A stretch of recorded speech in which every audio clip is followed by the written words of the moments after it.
그러므로 우리는 세상의 속에 살면서 매 주일마다 교회에 와서 다시 신앙이 새로워져야 되는 것입니다. 또 우리가 매해 정월 초춘에는 기도원에 들어가서 사흘씩 금식기도 하고 나오는데 1년에 한 번씩 또 마음이 새로워집니다.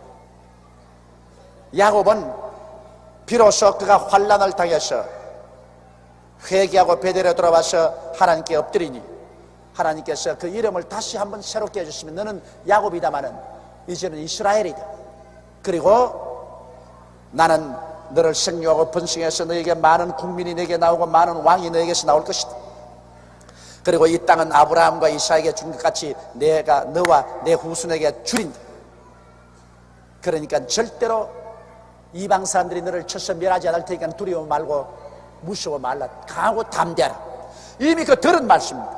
20년 전에 그가 베델에서 들은 말씀인데 그것을 잃어버리고 야곱이 겁이 나서 전전긍긍하니까 하나님 베델에서 다시 와서 만나주시고 다시 한번 축복하시고 다시 한번 하나님의 말씀을 확인시켜 주신 것입니다. 그리고 하나님이 그 본에서 올라가십니다. 그때 여러분 눈에 보이는 하나님은 누구냐? 예수님이신 것입니다. 예수님이 육신을 입고 나오기 전에도 언제나 하나님으로 현현에 나왔습니다. 아버지는 영이시고 예수님은 아버지의 모습을 나타낸 보이는 몸을 가지고 계신 분인데 예수님이 동정녀 마리아를 통해서 육을 타고 나오기 전에도 주님은 여호와의 사자 혹은 하나님으로서 나타나신 것입니다. 바로 여기 나타나신 분은 예수님이신 것입니다. 예수님이 그에게 그 말씀을 하시고 그를 떠나 올라가셨습니다. 그래서 야곱이 그곳에 다시 한번 옛날처럼 돌을 놓고 거기에 전제라는 것은 포도주나 이런 마시는 제사입니다. 포도주 같은 이런 전제를 붓고 그 다음에는 거기에 기름을 붓고 다시 한번 이곳은 베델이다. 이건 하나님의 집이다. 그렇게 그가 불렀던 것입니다. 그래서 야곱은 그곳에서 부흥이 일어났습니다. 큰 마음의 부흥을 가졌습니다.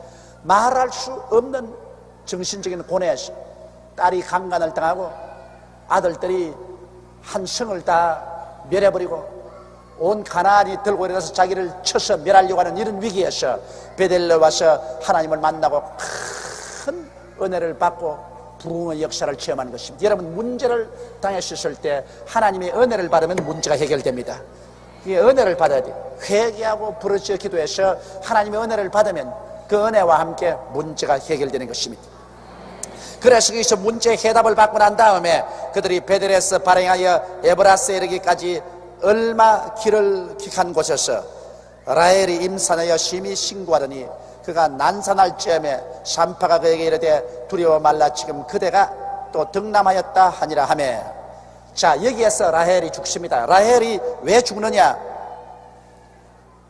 라헬이 아버지의 신상을 훔쳐서 그가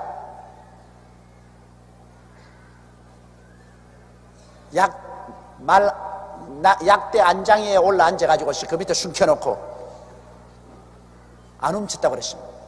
그때 야곱이 말하기를 그 외아저씨 보고 우리가 무엇을 잘못했기에 이렇게 죽이게 해서 우리를 찾느냐? 우리 가운데 그 누구든지 외아저씨 집 물건을 훔친 자가 있으면 그런 죽고 살아남지 못하라고 했습니다. 그때 하나님의 종, 한 가정의 제사장인 야곱이 외아저씨 집 물건을 훔친 사람은 죽고 살아나지 못하리라고 말했는데 외아저씨가 자기 신상을 찾지 못하고 갔습니다. 그러나 라헬이 그것을 훔쳐서 숨겨놓고 있었거든. 그러므로 그 야곱의 예언한 말이 라헬에게 이루어질 수밖에 없습니다. 그래서 라헬은 둘째 아들을 낳다가 난산에서 죽었습니다. 첫째 아들이 요셉이고 둘째 아들이 베냐민인데 베냐민을 낳다가 길에서 그 난산에서 죽었습니다. 불쌍하죠. 아직 나이도 젊은데 야곱이 그렇게 사랑한 라헬이었는데 그만 죽었어요. 사랑을 너무 받을 것도 아니야. 조금 미움도 받아야 오래 살고 너무 사랑을 받으면 빨리 죽는가 봐. 그렇다고 해서 여러분 대단히 사랑받는 사람 나도 죽을라 그렇게 생각하지 말고요. 그런 것 같다 그 말입니다.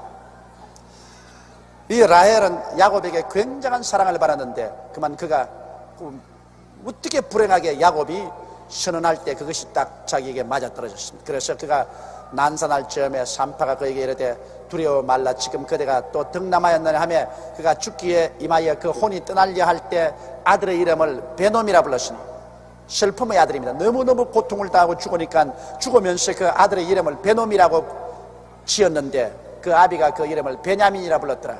오른손의 아들로 이름을 바꾸었습니다. 베노미가 아니라 베냐민이라고 아버지가 이름을 바꾸어 불렀습니다.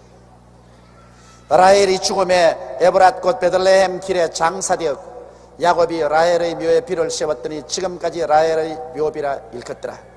이스라엘이 다시 발행하여 에델 망대를 지나 장막을 쳤더라. 이스라엘이 그 땅에 유할 때 루벤이 가서 그 서모 비라와 통관하며 이스라엘이 이를 들었더라. 참 콩가루 집안이에요. 콩가루 집안. 딸은 강간을 당하지 사랑한 아내는 루벤을 놓다가 난산에서 죽었지. 사랑하는 아내를 파묻어 놓고 이제 고향 산천으로 돌아오는데 그만 또 루벤은 레아가 낳은 맏아들입니다. 이 레아가 낳은 맏아들이 빌하는 누구의 몸종이냐면 라헬의 몸종입니다. 그 라헬 자기 작은 어머니죠. 작은 어머니가 세상을 떠니까 그 라헬의 몸종 아버지의 첩인데 아버지의 첩에게 가서 통관했습니다. 이런 일이 있을 수가 있습니까? 주의 종의 가정에 아무리 그래도 아버지의 첩인데 그래 아버지의 첩을 맏아들이 가가지고서 그를 통관했으니 이 콩가루 집안도 보통 콩가루 집안이 아니에요. 그러므로 여러분 우리 신앙의 조상인 아브라함도 가정적으로 볼 때 본받을 것 하나도 없고 이삭도 본받을 것 없고 야곱도 본받을 것 하나도 없어요. 아브라함의 하나님, 이삭의 하나님, 야곱의 하나님이 된 것은 하나님이 자비로워서 택해 줬기 때문에 그렇게 되었지 사람으로서 자랑할 것 아무것도 없습니다. 또 이런 것을 볼 때 우리에게 위로도 되는 것은 우리도 참 못났지만은 그래도 하나님이 우리 같은 사람도 버리지 않고 태가에서 구원해 주시는 것이 확실하다는 것을 알 수 있는 것입니다. 왜냐하면 아브라함이나 이삭이나 야곱이 우리보다 월등하게 위대한 인물 같으면 아유 그런 인물과 우리하고 어떻게 비교할 수 있느냐 우리 같은 사람 소망이 없다고 했지만은 실제 인물로 딱 치면 딱 깨놓고 말하지 우리가 낫지 못할 거가 있어요. 우리는 그래도 마누라는 안 팔아먹었으니까.